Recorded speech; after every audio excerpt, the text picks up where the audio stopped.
Hello guys, welcome to my YouTube channel. और मैं आज बात करने वाला हूँ मांगा के बारे में। तुझे इतना भी नहीं पता जापानीज कॉमिक बुक को मांगा बोला जाता है। हाँ, इतना तो मुझे ही पता है और सबको ही पता होगा, लेकिन मैं और भी कुछ फैक्ट्स बताऊंगा आपको जिन्हें जानकर आप थोड़े ज्ञानी भी हो जाएंगे और चाहे तो अपने दोस्तों के सामने थोड़ा शो ऑफ भी कर सकते हैं। तो चलिए बिना किसी देरी के शुरू करते हैं। Wait a minute. मैं पहले एक बात बताना चाहता हूँ कि ये मेरा पहला यूट्यूब वीडियो है, सो कुछ गलतियाँ तो हो जाती है पहली बार। सो उसके लिए मैं एडवांस से सॉरी मांग लेता हूँ आप सबसे। आशा करता हूँ कि आप सब मुझे माफ़ भी कर देंगे। और मैं हिंदी भाषी नहीं हूँ, मैं बंगाली हूँ, उसके लिए भी एडवांस से सॉरी, क्योंकि मेरा हिंदी थोड़ा कमज़ोर है तो कुछ जगह में थोड़ा बंगाली वाला फील आ सकता है, तो उसके लिए भी एडवांस से सॉरी। तो चलिए बिना किसी देरी के शुरू करते हैं।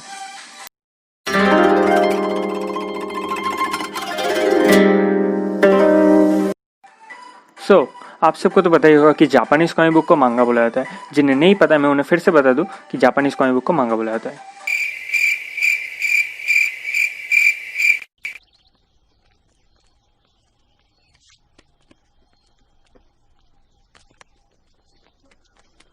सुल्तान, अबे रुक।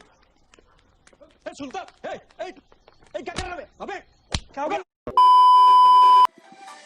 और ये ब्लैक एंड व्हाइट में पब्लिश होता है एंड इसके राइटर्स को मांगा का बोला जाता है। एंड एक इम्पॉर्टेंट चीज़ कि ये राइट टू लेफ्ट पढ़ा जाता है, नॉट लेफ्ट टू राइट जैसे हम इंडियंस करते हैं। अब ये राइट टू लेफ्ट क्यों पढ़ा जाता है इसका रीज़न तो मुझे नहीं पता, लेकिन मुझे जिस चीज़ का रीज़न पता है वो है कि ये ब्लैक एंड व्हाइट में क्यों पब्लिश होता है। सो इसके ब्लैक एंड व्हाइट में पब्लिश होने का दो रीज़न है। पहला तो ये आर्टिस्टिक है, दूसरा ये बजट फ्रेंडली है। आखिर इन द एंड पैसे सबको पसंद है यार। तो चलिए अब हम थोड़ा बात करते हैं मांगा के हिस्ट्री के ऊपर। कहा जाता है कि एडो पीरियड में जो तोबायोन नाम का जो पेंटिंग स्टाइल है वही से मांगा का कॉन्सेप्ट आया था। और तो और एडा मिलकर्न जो visual culture and Japanese literature के प्रोफेसर है, उनका ये मानना है कि किबोशी के जो लेट 18th सेंचुरी के जो पुराने पिक्चर बुक्स है वही सबसे वर्ल्ड के सबसे पहले पिक्चर बुक्स कॉमिक बुक्स है। तो चलिए अब हम बात कर लेते हैं थोड़ा मांगा वर्ड के मतलब के बारे में। अगर हम मांगा वर्ड को दो हिस्सों में डिवाइड कर दे तो मान का मतलब है whimsical जिसका मतलब है अद्भुत, और गा का मतलब है पिक्चर्स। वैसे तो मान का और एक मतलब है इम्प्रूव तो जिसका मतलब है इमीडिएटली या फिर तात्कालिक। अब तो बहुत होगी बातें मांगा की हिस्ट्री के ऊपर, मांगा के मतलब मांगा नाम का मतलब क्या है इसके ऊपर। तो चलिए अब हम बात करते हैं मांगा के सीरीज़ के ऊपर, यानी कि मांगा जो चैप्टर वाइज जो रिलीज़ होते हैं उनके मतलब फॉर्मेट्स के बारे में। आपको तो पता ही होगा कि मांगा मैगजीन्स में चैप्टर वाइज रिलीज़ होते हैं। और अगर हम इनके मांगा मैगजीन्स के बारे में बात करें तो इसके जो चैप्टर्स होते हैं, ये इसके जो मतलब चैप्टर्स में जो पेजेस होते हैं उनमें कितने पेजेस होंगे ये डिपेंड करता है कि मांगा किस टाइप का है। आई मीन मांगा वीकली है या फिर मंथली है या फिर बाई मंथली, यानी कि 15 डेज के गैप में आता है या नहीं। कभी कभी मांगा मैगजीन साल में एक बार भी आता है और कभी कभी 3 महीने या फिर 4 महीने के बाद भी, अब कभी 6 महीने के बाद भी, कुछ भी हो सकता है। अगर हम वीकली मांगा मैगजीन्स के बारे में बात करें तो वीकली मांगा मैगजीन्स में जो मांगास पब्लिश होते हैं, मांगास के जो चैप्टर्स पब्लिश होते हैं उनमें ज़्यादा पेजेस नहीं होते, क्योंकि 7 दिन का गैप है, कितना टाइम मिलेगा एक राइटर को में लिखने के लिए। उसमें 9 to 10 पेजेस होते हैं, कभी कभी 20 पेजेस भी होते हैं, अब राइटर के ऊपर डिपेंड करता है बाकी सब। और जो बाई मंथली होते हैं उनमें 30 पेजेस होते हैं, और जो मंथली होते हैं उनमें जैसे कि अटैक ऑन टाइटन उसमें 45 से 50 पेजेस होते हैं। ज़्यादा भी होता है कभी कभी, लेकिन आपको तो पता ही है राइटर के ऊपर डिपेंड करता है। अब तो हमने जान लिया मांगा मैगजीन्स के बारे में, लेकिन अगर कोई नया रीडर अगर किसी ऑनगोइंग मांगा का अगर पुराने चैप्टर्स अगर पढ़ने जाएगा तो वो क्या करेगा? फिर से पुराने मांगा मैगजीन्स को खरीदेगा और अपने इतने सारे पैसे बर्बाद करेगा। और वैसे ही पुराने मांगा मैगजीन्स उसे मिलेंगे भी या नहीं इसका भी कोई गारंटी नहीं है।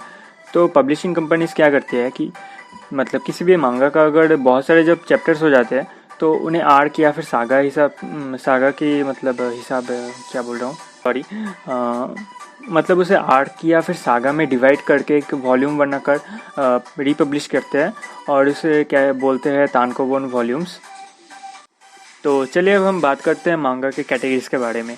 मांगा को बेसिकली 5 कैटेगरीज में डिवाइड किया जाता है ऑडियंस वाइज। अगर हम पहले कैटेगरी के बारे में बात करें तो पहला कैटेगरी है कोदोमोमुके, जो यंग चिल्ड्रन को टारगेट रख के बनाया जाता है, जो लेस देन 12 और 13 ईयर्स होते हैं, जैसे कि डोरेमोन एंड शिनचैन। वैसे मैं भी शिनचैन देखता हूँ। फिर आता है शोनेन। अब इस वर्ड को किसने नहीं सुना, जो एनिमे या फिर मांगा नहीं पढ़ता उसने भी शायद शोनेन का कभी ना कभी सुना होगा इस वर्ड को।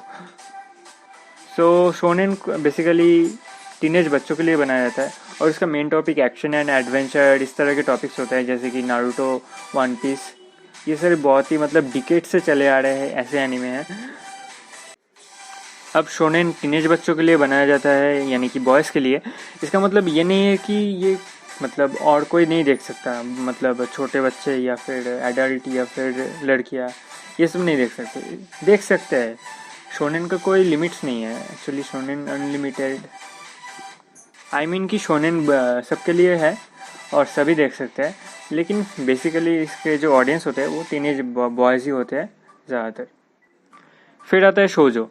इसे आप शोनेन का फीमेल वर्जन भी कह सकते हैं।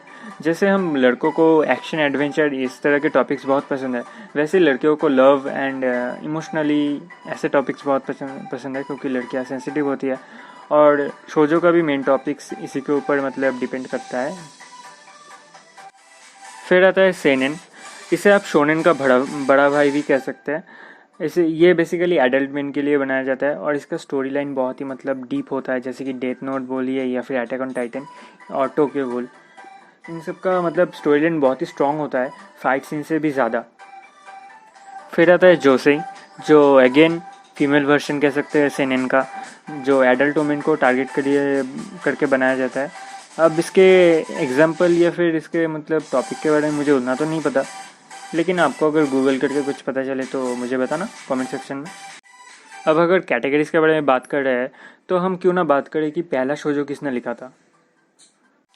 अगर हम शोजो डेब्यूट के बारे में बात करें, यानी कि पहला शोजो किसने लिखा था, तो कहा जाता है कि 1969 में 24 फीमेल आर्टिस्ट का एक ग्रुप था, जिन्हें ईयर 24 ग्रुप भी कहा जाता है या फिर मैग्निफिसेंट 24 भी कहा जाता है, जिन्होंने अपना पहला शोजो डेब्यूट किया था। क्या आपके दिल में कभी ये सवाल आया है कि जापान में यूएसए की तरह स्पाइडरमैन, सुपरमैन, बैटमैन इस तरह के कैरेक्टर्स क्यों नहीं है, इस तरह के कॉमिक यूनिवर्स क्यों नहीं है, मतलब सुपर हीरो के यूनिवर्स क्यों नहीं है? अगर हाँ तो इस पॉइंट को ध्यान से सुनना, ध्यान से, ओके। एक्चुअली 1950s में, यानी कि वर्ल्ड वॉर 2 के बाद मांगा राइटर्स जो थे, यानी कि मांगागाज, उन्होंने क्या किया, डिफरेंट कैटेगरीज में ट्राई करना शुरू किया, जैसे कि space travel, robots, heroic action adventure and science fiction. इस तरह के बहुत ही अलग अलग कैटेगरीज में उन्होंने ट्राई करना स्टार्ट कर दिया। ऑन द अदर हैंड कुछ राइटर्स ऐसे भी थे जिन्होंने कॉस्ट्यूम बेस्ड सुपर हीरोज को भी इंट्रोड्यूस करवाया, लेकिन वो उतना ज़्यादा पॉपुलैरिटी हासिल नहीं कर पाया जितना करना चाहिए था। इसलिए हमें मांगास में उतना ज़्यादा मतलब बड़ा यूनिवर्स नहीं देखने मिलता किसी सुपर हीरो का, जितना हमें नारुतो या फिर वन पीस में देखने मिलता है। कितना अच्छा होता ना अगर हम किसी ऐसे कैफ़े में जाए जहाँ पर कॉफ़ी के साथ साथ हम अपने मनपसंद मांगा को भी रीड कर सके। सो उसके लिए चिंता मत कीजिए, आपको बस जापान जाना होगा, क्योंकि जापान में है मांगा कैफ़ेज़, और मांगा कैफ़ेज़ में होता है कि यहाँ पर आप कॉफ़ी पी सकते हैं, वो भी अपने मनपसंद मांगा रीड करते करते, और कभी कभी तो यहाँ पर लोग ओवरनाइट भी स्टे करते हैं।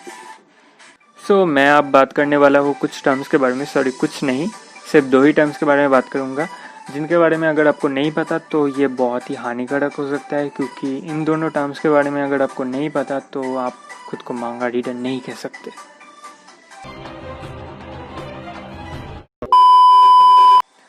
तो हमारा पहला वर्ड है दोजिन्शी।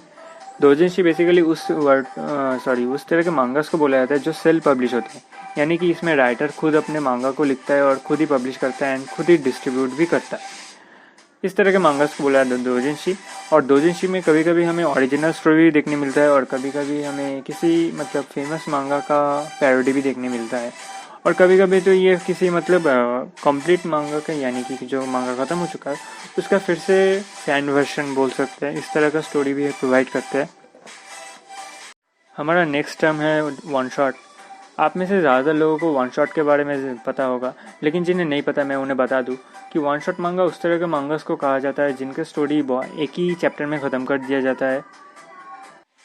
सो मांगा राइटर्स जो है वो इस तरह के वन शॉट मांगा लिखते इसलिए है क्योंकि उन्हें कभी कभी फीडबैक भी चाहिए होता है किसी भी नए प्रोजेक्ट या फिर नए मांगा को कंटिन्यू करने के लिए।